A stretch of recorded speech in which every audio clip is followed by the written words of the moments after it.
오늘 본문 신명기 10장에서는 모세가 이스라엘 백성들을 향해서 여러분, 우리가 하나님을 사랑하고 하나님을 경외하고 하나님을 온전하게 따르는 것이 정말 하나님이 원하시는 일입니다 라고 선포하는 장면으로 신명기 10장 12절이 시작이 됩니다.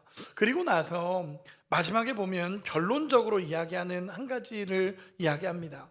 여호와를 사랑하라라고 명령하고 나서 그 사랑을 행할 수 있는 방법을 하나를 이야기해 주는데, 그것이 무엇이냐면 오늘 말씀의 제목인 마음의 할례를 행하라 라는 것입니다.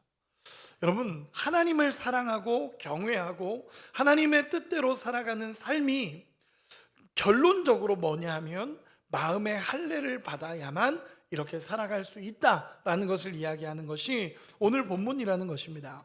저도 마음의 할례라는 단어가 익숙하지는 않아서 이 마음의 할례라는 단어를 가지고 말씀을 묵상하고 또 오늘 본문을 좀 전체 구조를 뒤집어서 살펴보니까 거기서 주시는 하나님의 은혜가 있어서 오늘 말씀을 함께 나누려고 합니다. 오늘 말씀은 사실은 신학적인 내용도 조금은 들어가고 우리가 고민해 봐야 되는 내용도 조금은 들어갑니다. 그런데 저는 오늘 말씀을 준비하면서 정말 우리 마음에 할례가 임하고 하나님께서 정말 우리의 마음을 새롭게 하시는 은혜가 임하기를 소망하며 말씀을 준비했습니다. 우리 같이 말씀을 나눌 때에 오늘 정말 마음의 할례가 임하고 하나님의 성령으로 충만해지는 시간이 되기를 소망합니다.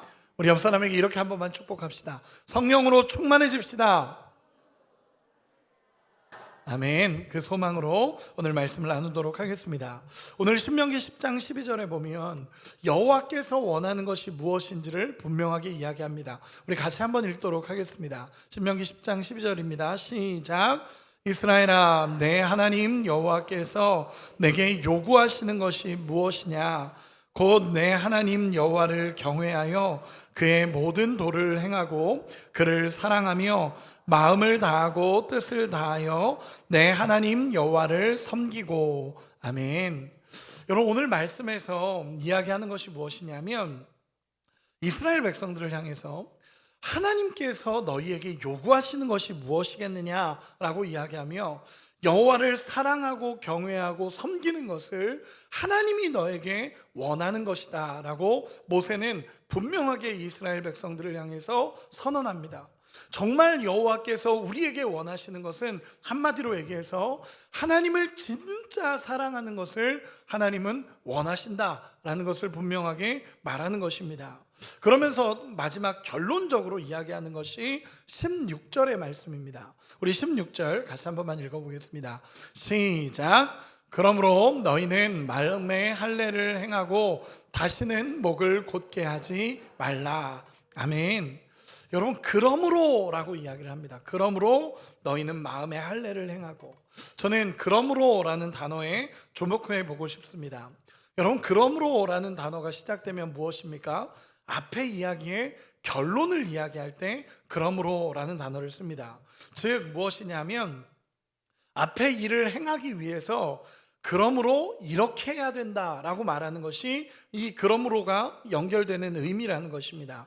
앞에서 뭐라 그러냐면 하나님을 사랑하고 하나님을 경외하고 하나님의 도를 지켜 행해야 된다라는 것을 이야기한 뒤에 16절에서 그러므로 너희는 마음의 할례를 행해라 라고 이야기하는 것입니다. 그럼 결론적으로 뭘 얘기하는 거냐면 마음의 할례를 행할 때 여호와를 사랑하게 되고 마음의 할례를 행할 때 여호와를 온전히 경외하게 된다라는 것입니다. 여러분, 그러면 마음의 할례라는 것이 무엇입니까? 여러분, 익숙하지 않은 단어죠. 그런데 유대인들은 사실은 할례라는 단어가 유대인들에게는 굉장히 익숙한 단어고 일상적으로 쓰여지는 단어가 할례라는 단어였습니다. 그런데 오늘 본문에서 너희는 마음의 할례를 행하고 라고 얘기하면 우리는 이 단어가 어색한데 사실 유대인들에게는 굉장히 명확한 표현이었다라는 것입니다. 여러분, 마음의 할례를 행하고에 먼저 육체적인 할례를 한번 살펴보겠습니다. 여러분, 육체적인 할례라는 것이 무엇이냐면 할례라는 것은요, 유대인들의 남성의 생식기에 표피를 제거함으로써 하나님이 생명의 주관자임을 드러내는 것이 할례입니다.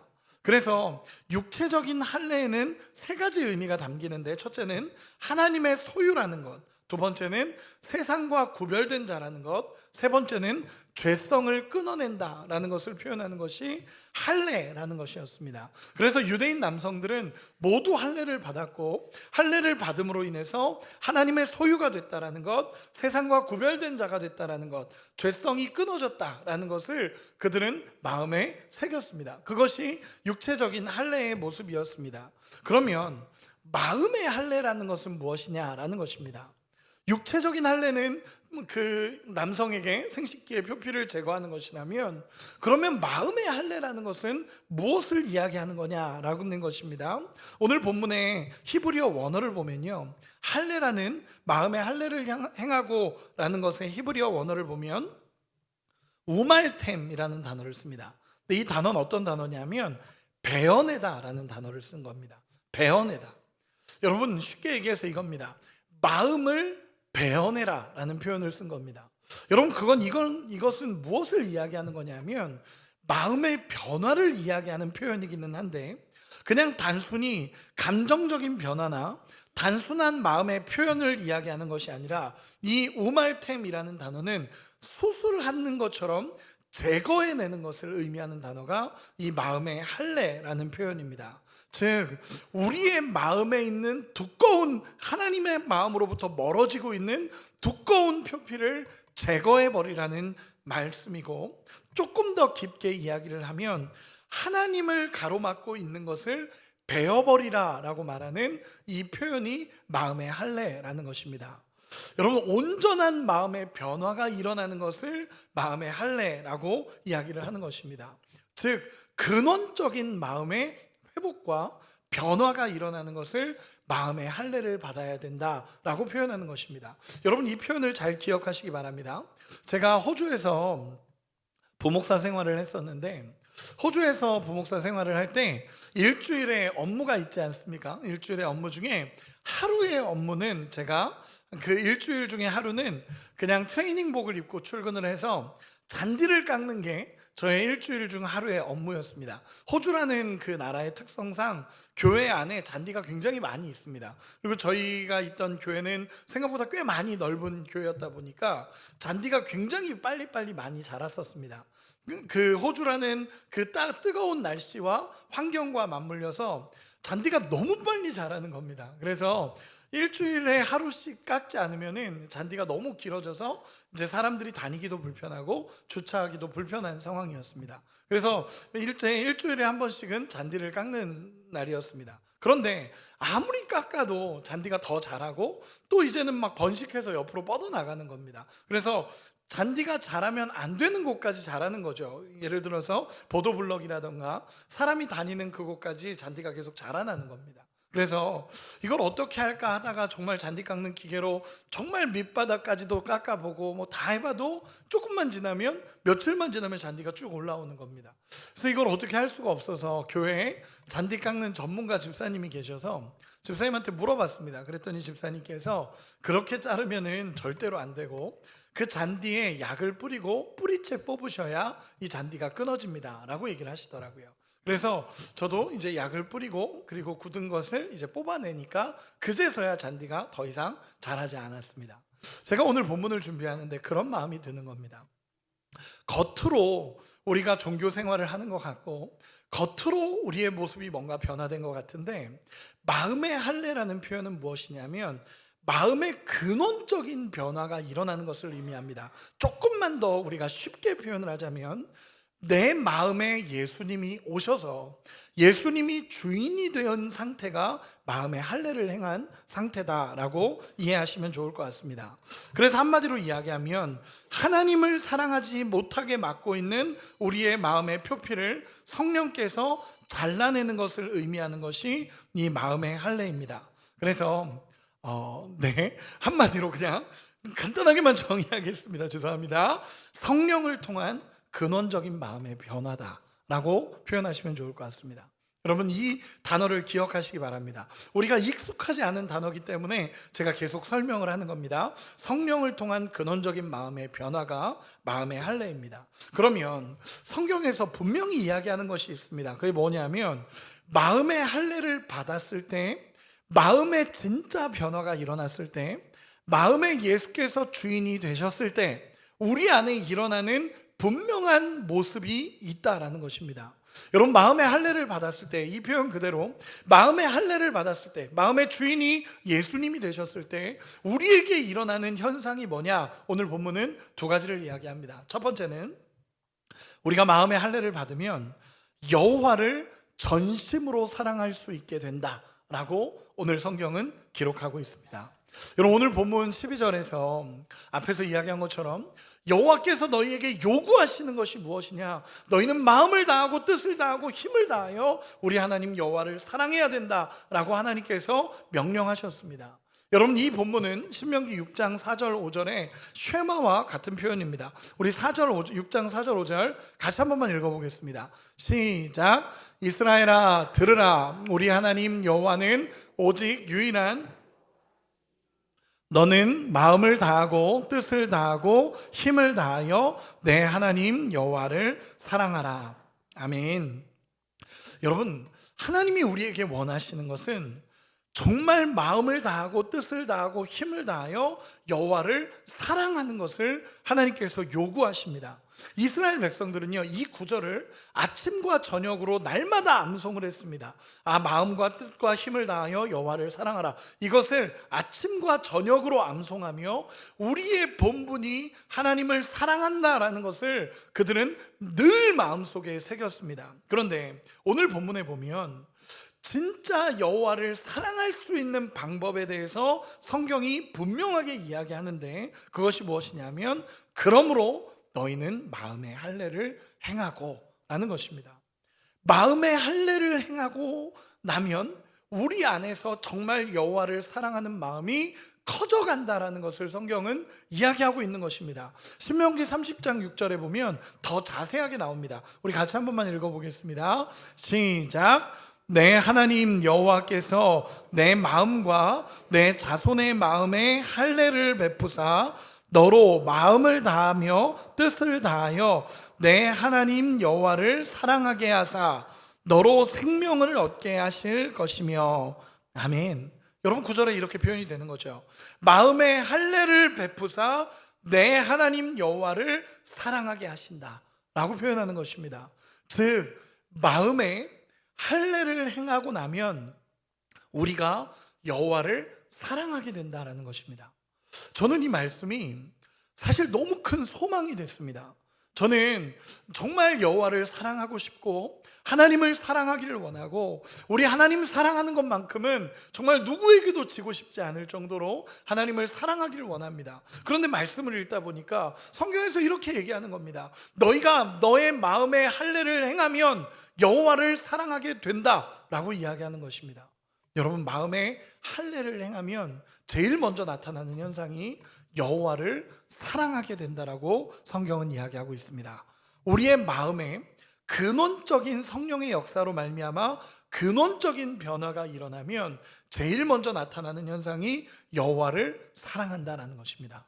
여러분 하나님을 사랑하십니까? 정말 사랑하십니까?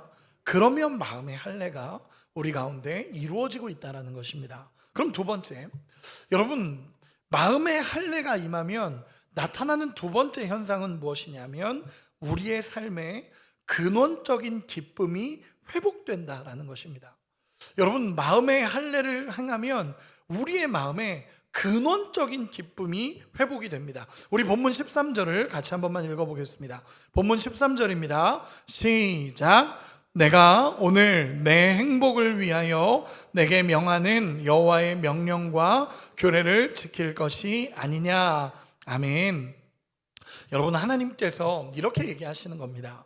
오늘 너의 행복을 위하여 내게 명하는 여호와의 명령과 규례를 지켜야 한다라고 표현을 합니다. 여러분 이 표현은 무엇이냐면 우리가 여호와의 명령과 규례를 지키면 우리 인생에 진정한 행복이 찾아온다라는 것을 성경은 이야기하고 있는 것입니다. 여러분, 우리가 율법과 규례와 하나님의 명령대로 살면 진짜 기쁨은 우리에게 임한다는 것입니다. 여러분 믿으십니까? 여러분, 우리가 하나님의 명령과 규례를 지키면 진짜 행복은 우리에게 임합니다. 히브리어로 여기에 쓰여진 행복이란 단어는 토브라는 단어입니다. 근데 이 단어는 어떤 거냐 하면 단순한 감정적인 즐거움을 이야기하는 것이 아니라 참된 좋음, 온전한 번영, 충만한 생명, 이것을 이야기하는 단어가 이 토브라는 단어입니다. 쉽게 표현해서 이겁니다.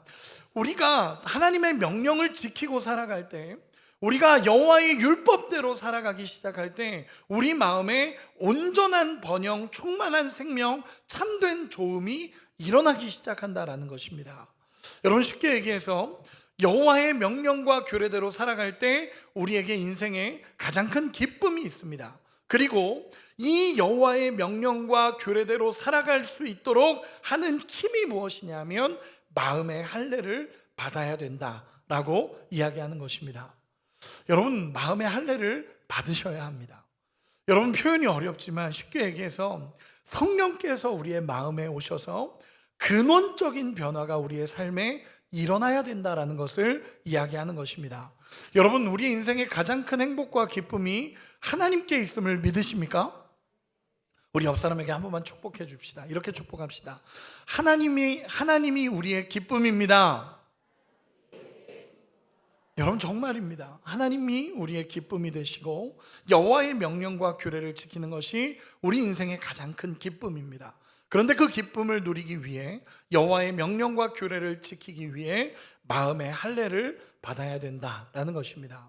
그러므로 마음의 할례를 받으면 우리의 삶에 두 가지가 나타납니다. 첫째는 여호와를 정말 사랑하게 되고, 두 번째는 우리 인생에 기쁨이 있습니다. 근원적인 기쁨이 있습니다. 여러분, 옆에 우리가 살아가다 보면 우리 주변에 예수 믿어서 정말 행복한 사람들이 있지 않으십니까? 여러분, 없으십니까? 여러분, 옆 사람 한번 얼굴을 한번 봐주시기 바랍니다. 여러분, 예수 믿어서 행복한 것 같습니까? 아멘, 감사합니다. 여러분, 예수 믿어서 행복하다라는 것이 이런 겁니다. 우리 마음에 할례가 임하면 두 가지 현상. 첫째는 여호와를 사랑하게 된다라는 것. 두 번째, 우리 마음에 근원적인 기쁨이 임한다라는 것입니다. 그렇다면 반대로 마음의 할례를 받지 못했을 때, 여호와를 전심으로 사랑하는 모습이 나타나지 않고 인생의 진정한 행복을 받지 못하는, 정말 마음의 할례가 행해지지 않았을 때 나타나는 현상이 무엇이겠습니까? 성경은 그 모습 또한 두 가지로 이야기를 합니다. 여러분, 마음의 할례가 임하지 않으면 두 가지 모습이 나타나는데, 첫 번째는 무엇이냐면, 여러분 따라합시다. 교만함입니다. 우리 16절 같이 한 번만 읽어보겠습니다. 16절입니다. 시작. 그러므로 너희는 마음의 할례를 행하고 다시는 목을 곧게 하지 말라. 아멘.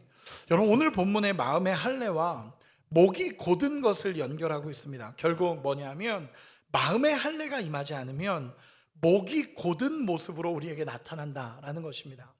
여러분, 목이 곧았다라는 표현이 무엇이겠습니까? 출애굽기 32장 33장에서 하나님께서 이 표현을 정확하게 말씀하십니다.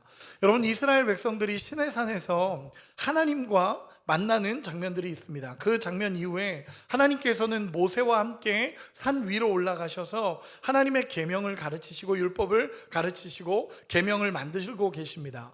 그런데 산 아래에서는 모세가 올라간 지 꽤 오랜 시간이 지나니까 두려움 속에서 그들이 금송아지 우상을 만들고 금송아지를 만들어서 경배하고, 그들이 우리 신이다 그러면서 금송아지를 경배하는 엄청난 우상 숭배의 현장이 일어나게 됩니다. 그때 하나님께서 모세를 향해서 뭐라고 말씀하시냐면, 이 백성이 목이 뻣뻣한 백성이로다 라고 얘기합니다. 여러분, 목이 뻣뻣하다, 목이 곧았다 라는 표현과 동일한 표현입니다. 여러분, 여기서 하나님이 말씀하시는 목이 곧은 백성이라는 표현은 무엇이겠습니까? 여러분, 하나님이 아무리 옳다라고 해도 자기 뜻을 굽히지 않고 완고하고 고집센 태도를 이야기합니다. 또 내가 옳다라는 자기 의로움을 이야기하는 것입니다. 하나님이 아무리 말씀하셔도 자기 원하는 대로 살아가고 내가 옳다라는 생각에 빠져서 하나님의 말씀조차 무시하는 교만함이 여러분 목이 곧은 상태입니다. 여러분 결국 교만함입니다. 여러분 우리의 모습을 한번 돌아보시기 바랍니다. 혹시 우리의 모습도 이런 모습이 나타나지 않습니까? 하나님이 말씀하셔도 내가 늘 선택하고 내가 생각하는 대로 옳다라고 말하는 사람들은 우리의 모습 아닙니까? 또 나는 옳다라는 자기 의에 빠져서 다른 사람의 생각을 들으려 하지 않고 내 모습과 다르면 정죄하고 판단하고 비판하는 것이 우리의 모습은 아닙니까? 이것이 목이 곧은 자의 모습입니다. 여러분 바리새인들을 생각하면 딱 맞습니다. 예수님 시대의 그 바리새인들, 자기들은 제대로 살고 있다라는 착각 속에서 하나님의 말씀도 안 들리고 예수님이 아무리 외쳐도 듣지 않고 사람들을 정죄하고 무시하고 교만함에 빠져 있던 자들이었습니다. 종교적 열심은 있었습니다. 종교적 열심은 있는데 결국 자기 의에 빠져서 살았던 사람들, 이 표현이 목이 곧은 자의 모습입니다. 여러분 마음의 할례가 일어나지 않은 우리의 모습도 목이 곧은 모습으로 나타난다라고 성경은 이야기하고 있다는 것입니다. 여러분 마음의 할례가 임하지 않으면 첫 번째로 목이 곧은 모습, 교만함으로 나타나게 됩니다. 그러면 두 번째, 마음의 할례가 행해지지 않았을 때 우리 마음에 나타나는 두 번째 현상은 여러분 하나님의 말씀이 들리지 않습니다. 여러분 예레미야 6장 10절 같이 한 번만 읽어보겠습니다. 예레미야 6장 10절입니다. 시작. 내가 누구에게 말하며 누구에게 경책하여 듣게 할꼬 보라 그 귀가 할례를 받지 못하였으므로 듣지 못하는도다. 보라 여호와의 말씀을 그들이 자신들에게 욕으로 여기고 이를 즐겨하지 아니하니. 아멘. 여러분 잘 보시기 바랍니다. 그 귀가 할례를 받지 못했으므로 듣지 못한다라고 표현을 합니다. 여기서의 할례도 마찬가지입니다. 제거하다, 자르다 라는 표현과 동일합니다. 즉, 이 귀에 할례를 행하지 않았기 때문에 하나님의 말씀이 들어도 들리지 않고 들어도 행해지지 않는 이 현상을 이야기하고 있는 것입니다. 여러분 하나님의 말씀이 우리에게 멀리 있는 것이 아닙니다. 하나님의 말씀은 늘 우리의 가까이에 있습니다. 그런데 그 가까이에 있는 말씀이 마음의 할례가 임하지 않으면 들리지 않는다는 것입니다. 신명기 30장 14절, 오늘은 말씀을 좀 많이 읽겠습니다. 신명기 30장 14절 같이 읽겠습니다. 시작. 오직 그 말씀이 내게 매우 가까워서 내 입에 있으며 내 마음에 있은즉 내가 이를 행할 수 있느니라. 아멘. 여러분 이 말씀을 잘 기억하시기 바랍니다. 오직 그 말씀이 내게 매우 가까이에 있어서 하나님의 말씀이 가까이에 있다는 것입니다. 내 입에 내 마음에 있은즉 우리가 지키지 못할 이유가 없다라고 성경은 이야기하고 있습니다. 여러분 성경은 우리 가까이에 있습니다. 그렇죠? 이 성경은 늘 우리 가까이에 있고 언제든 말씀을 들을 수 있고 언제든 말씀을 볼 수 있는 이 말씀은 우리의 가까이에 있습니다. 그런데 이 말씀을 듣지 못하는 이유가 무엇입니까? 성경은 분명히 이야기합니다. 마음이 없기 때문이다 라고 성경은 이야기합니다. 여러분 무시무시하지 않습니까? 마음이 없기 때문이다 라고 이야기합니다. 즉 이것이 마음의 할례를 받지 못한 자의 모습입니다. 하나님의 말씀이 가까이에 있어도 마음이 없어서 못 지키고 하나님의 말씀이 아무리 가까이에 있어도 마음의 할례를 받지 못하니까 하나님의 말씀이 들리지 않는다라는 것입니다. 저는 두 가지를 이야기했습니다. 우리의 마음에 할례가 임하지 않으면 두 가지, 교만함과 또 하나님의 말씀이 들리지 않는 현상이 우리에게 일어난다라는 것입니다. 반대로 마음의 할례가 임했을 때 나타나는 두 가지, 여호와를 사랑하게 된다라는 것. 정말 여호와를 사랑하게 돼서 그 여호와를 사랑함으로 말미암아 우리의 삶에 기쁨이 찾아온다라는 것. 이것이 마음의 할례를 행한 자의 모습이다라고 말씀을 나눴습니다. 그러면 마지막으로 어떻게 하면 마음의 할례를 행할 수 있을까요? 여러분 어떻게 해야 마음의 할례가 우리 가운데 임하고 어떻게 해야 진짜 마음의 할례가 우리 가운데 임해서 여호와를 경외하며 기쁨으로 살아갈 수 있을까요? 성경은 분명하게 이야기하고 있습니다. 여러분, 우리의 신앙이 어떻게 마음의 표피를 제거하고 하나님 안에 설 수 있느냐? 첫 번째는 여러분 따라합시다. 회개하라. 회개하라입니다. 여러분, 오늘 본문은 분명하게 이야기하는 게 있습니다. 다시는 목을 곧게 하지 말라는 겁니다. 너희는 마음의 할례를 행하고 다시는 목을 곧게 하지 말라라는 것은요, 명령어입니다. 무엇이냐면 첫째는 목을 곧게 하지 말라, 즉 회개하고 하나님 앞에 서라는 것입니다. 여러분, 세번역 성경에서는 목을 곧게 하지 말라라는 것은요, 고집을 꺾으라라고 번역을 했습니다. 즉 결국 내 고집, 내 의를 꺾어야 된다라는 것인데, 여러분, 내 의가 꺾이려면 어떻게 해야 됩니까? 내 고집이 꺾이려면 어떻게 해야 됩니까? 여러분, 물어보고 싶습니다. 여러분, 내 의와 내 고집이 꺾이려면 어떻게 해야 됩니까? 여러분, 하나님 앞에 서는 것 말고는 방법이 없습니다. 여러분, 하나님의 은혜가, 하나님 앞에 서서 하나님의 은혜가 나를 조명하실 때 비로소 거기서 나의 교만함과 나의 의가 꺾이게 되는 것입니다. 하나님 앞에 설 때에야 비로소 우리가 가지고 있는 의가 꺾이고 하나님의 위대하심이 보여지는 것입니다. 결국은요, 회개하는 것입니다. 나의 잘못된 모습들, 교만한 모습들, 하나님의 음성대로 살지 못하는 모습들을 회개하고 하나님 앞에 서는 것입니다. 회개는 우리의 마음의 할례를 이루는 유일한 하나님의 역사입니다.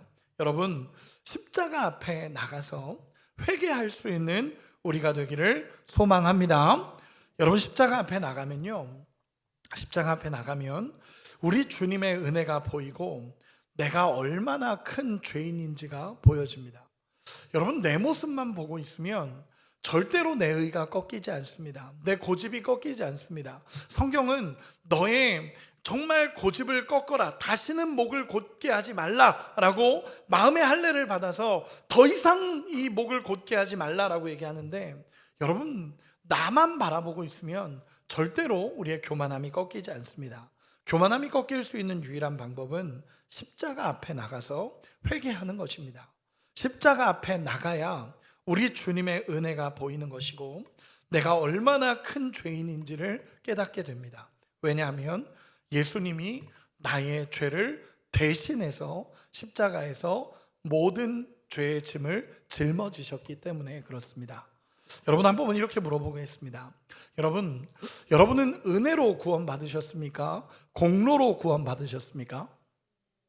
우리 다시 한번 이거는 확실하게 대답을 해주셔야 됩니다. 여러분, 은혜로 받으셨습니까? 공로로 받으셨습니까? 은혜로 구원받으셨습니다. 여러분, 그런데요, 그 은혜가 나를 구원했다라는 것, 은혜에 의하여 믿음으로 말미암아 구원을 받았는데, 정말 처음 신앙은 정말 하나님 앞에 감사하며, 하나님, 내가 은혜로 구원받았습니다 라고 감사하며 하나님 앞에 나갔는데, 여러분, 조금만 시간이 지나면 그 은혜로 구원받았다라는 감격에서 조금만 시간이 지나면 내 공로로, 내 의로 구원받은 것처럼 살아가는 우리의 모습은 아닙니까? 여러분, 그 은혜로 구원받았는데 내가 조금만 시간이 지나면 내 의가 드러나고 내 공로가 드러나며 나는 이렇게 구원받은 줄 착각하는 것이 우리의 모습은 아닙니까? 그러므로 여러분, 회개하고 다시 하나님 앞에 서야 하는 것입니다. 우리의 의를 꺾고 하나님 앞에 회개하고 하나님 앞에 엎드리는 것이 우리의 목을 곧게 하지 않는, 우리의 교만함을 꺾는 유일한 방법인 줄 믿습니다.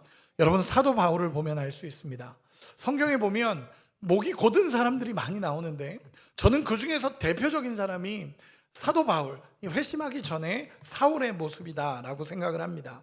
여러분, 그는요, 예수 믿는 자들을 잡아 죽였던 사람들입니다. 고발했던 사람입니다. 그렇게 내 의를 드러내고 나는 이렇다라고 살아갔던 그 사람이 다메섹 도상에서 예수님을 만난 이후 그의 인생은 완전히 달라집니다. 회개하고 복음을 받아들이고 나서 예수님을 전하는 자가 됩니다. 그가 빌립보서 3장에 보면요, 이렇게 기록을 합니다.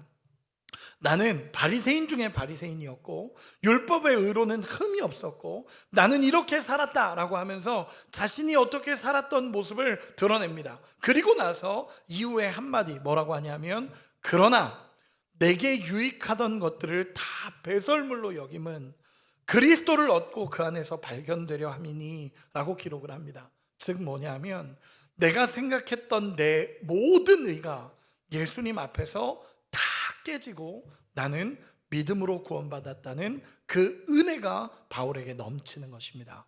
여러분, 마음의 할례를 받는 유일한 방법은 회개입니다. 여러분 믿으십니까?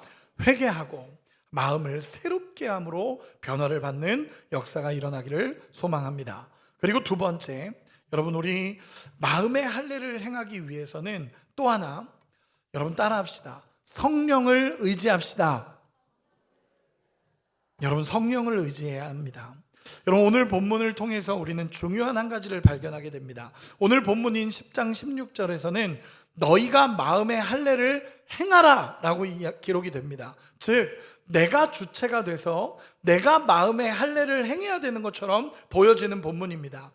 왜냐하면 모세가 이스라엘 백성들에게 명령한 것이기 때문에 그렇습니다. 너희는 마음의 할례를 행해야 된다라고 모세가 명령한 것이기 때문에 그렇습니다. 그런데 신명기 30장 6절은 조금 다르게 이야기를 합니다. 우리 같이 한번 읽어보겠습니다.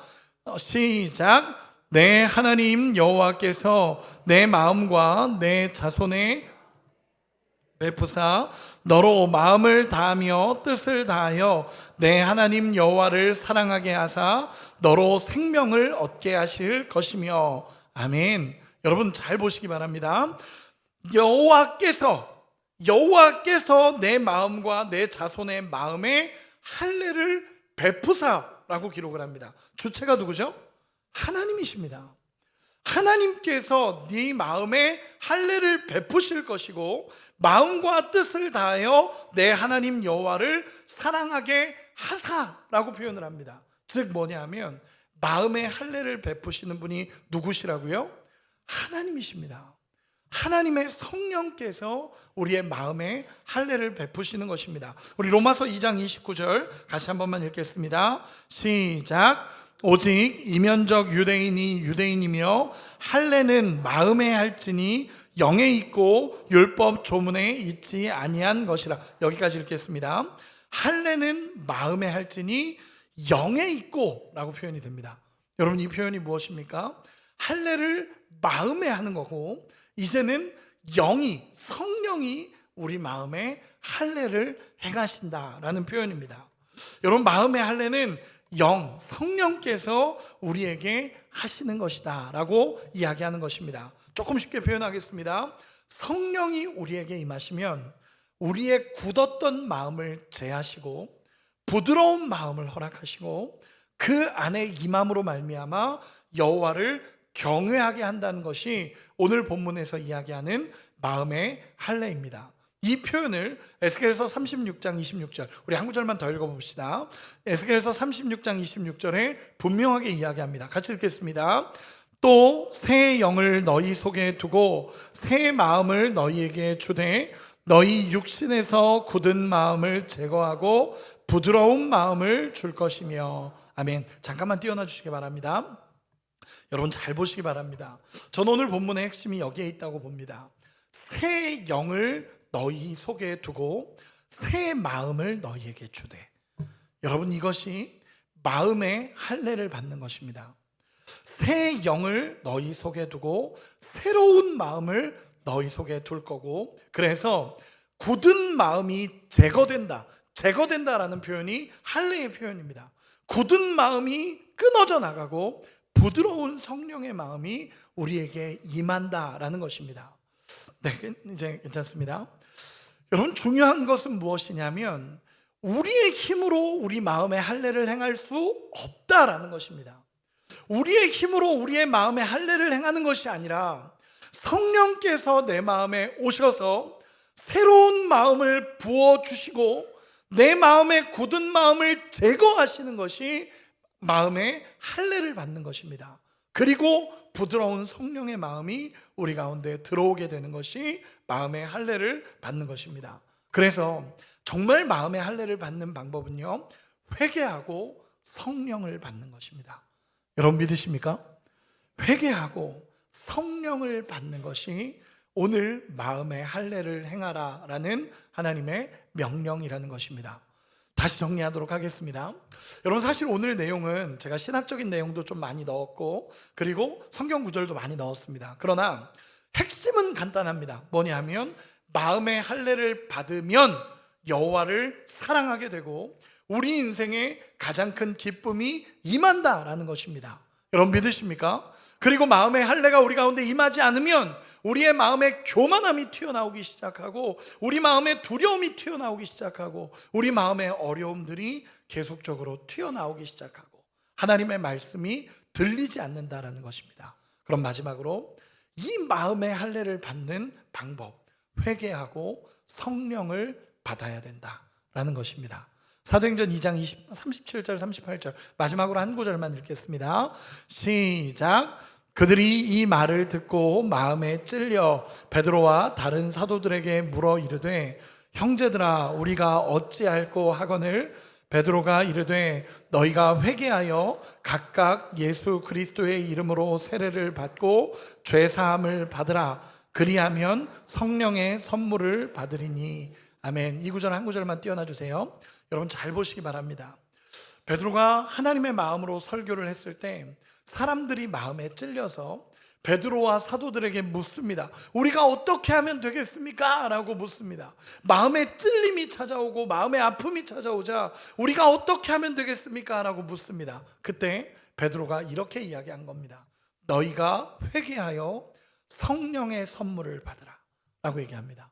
여러분, 성령의 선물이 무엇입니까? 저는 확신합니다. 오늘 말씀을 연구하며 확신합니다. 마음의 할례입니다. 성령의 선물은요, 우리의 마음에 굳은 마음이 제거되어지고 하나님의 성령으로 부드러운 마음이 새겨지기 시작하며 여호와를 사랑하고 정말 인생의 기쁨을 되찾는 것이 마음의 할례라는 것입니다.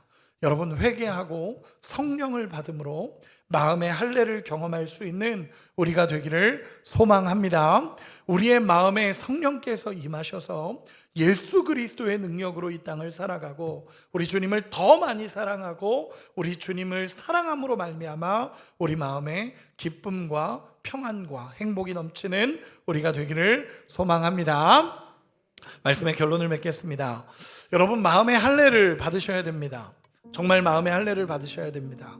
십자가 앞으로 나가 회개하고 성령을 의지함으로 마음의 할례를 받으시기 바랍니다. 우리의 마음에 굳어졌던 마음들, 우리의 마음에 굳어져서 두렵고 연약했던 마음이 성령이 임하심으로 말미암아 부드러운 마음이 되어지고 정말 예수 안에서 온전한 회복이 우리 안에 일어나기를 소망합니다. 우리를 덮고 있는 죄의 표피를 잘라내고 하나님께 나아가는 것을 막고 있는 우리 안에 있는 더러운 죄의 영역을 회개하고 하나님 앞에 엎드리는 우리가 되기를 소망합니다. 정직하게 질문해 보고 싶습니다. 여러분, 하나님보다 말씀보다 더 움켜쥐고 있는 우리의 마음은 무엇입니까? 나의 고집과 나의 교만은 지금 어디에 있습니까? 우리가 옳은 것이 아니라 하나님이 오르셔야 됩니다. 그리고 정직하게 하나님 앞에 엎드려서 마음의 할례를 구할 수 있는 우리가 되기를 소망합니다. 저도 얼마 전에 마음에 어려운 일들이 있었습니다. 마음에 어려운 일들이 있을 때 하나님 앞에 기도했습니다. 주님, 하나님 제 마음에 굳은 마음을 제하시고 하나님의 성령을 부어주셔서 하나님 부드러운 마음이 되게 하셔서 결국 다시 예수를 사랑하고 정말 다시 예수님을 바라보며 주님 믿음으로 살게 하여 주십시오라는 기도를 하나님 앞에 올려드렸습니다. 여러분, 우리의 곧은 목, 교만한 마음을 꺾으시고 우리 주님을 더 사랑하기를 소망합니다라고 믿음으로 고백하는 우리가 되기를 소망합니다. 회개하여 성령을 경험하시고 마음의 할례를 받아 우리 주님 사랑하는 우리 모두가 되시기를 간절히 소망합니다. 우리 같이 찬양하고 기도하도록 하겠습니다.